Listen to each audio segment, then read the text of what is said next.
അൽഹംദുലില്ലാ വസ്സലാത്തു വസ്സലാമു അലാ സ്വാഹിബി ദർജത്തിർ റഫിയ ലക്കൽ മുൽക്കു വഅലൈക തവക്കുൽ. ഇന്ന് സംസാരിക്കുന്നത് ആഗ്രഹിച്ച കാര്യം പെട്ടെന്ന് നിറവേറാനുള്ള നല്ലൊരു കർമ്മത്തെ സംബന്ധിച്ചാണ്. മഹാനായ ഇമാം നാസിലി റഹ്മത്തുള്ളാഹി അലൈഹിയാണ് ഈ കർമ്മത്തെ നമുക്ക് പരിചയപ്പെടുത്തുന്നത്.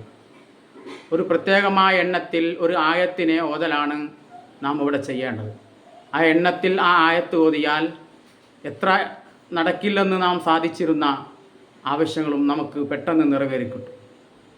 ഇമാം നാസിലി റഹ്മത്തുള്ളാഹി അലൈഹി ആ കർമ്മത്തെ നമുക്ക് പരിചയപ്പെടുത്തുന്നത് ഇങ്ങനെയാണ്: മൻ ഖറഅ ആയത്ത സലാമുൻ ഖൗലൻ മിർ റബ്ബിർ റഹീം.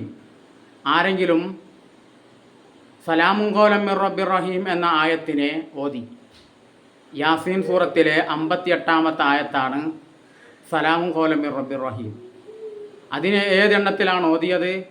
അൽഫാവ അർബഅമിയത്തൻ വതിസ്അത്തം വസബഈന മറ. 1479 വട്ടം ഓതണം. സലാമുൻ ഖൗലൻ മിർ റബ്ബിർ റഹീം, സലാമുൻ ഖൗലൻ മിർ റബ്ബിർ റഹീം എന്ന് 1479 വട്ടം ഓതണം. എന്നാൽ വസഅല റബ്ബ, അങ്ങനെ 1479 വട്ടം ഈ ആയത്ത് ഓതുകയും വസഅല റബ്ബ ഹാജത്തഹു, റബ്ബിനോട് അവൻ്റെ ആവശ്യം ചോദിക്കുകയും ചെയ്തു. എന്നാൽ ഖുദിയത്തിൽ ഹാജത്തു, അവൻ്റെ ആവശ്യത്തെ നിറവേറ്റപ്പെടുന്നതാണ്. സലാമുൻ ഖൗലൻ മിർ റബ്ബിർ റഹീം എന്ന് ഈ എണ്ണത്തിൽ ചൊല്ലിയാൽ നമ്മുടെ ആവശ്യം നിറവേറും.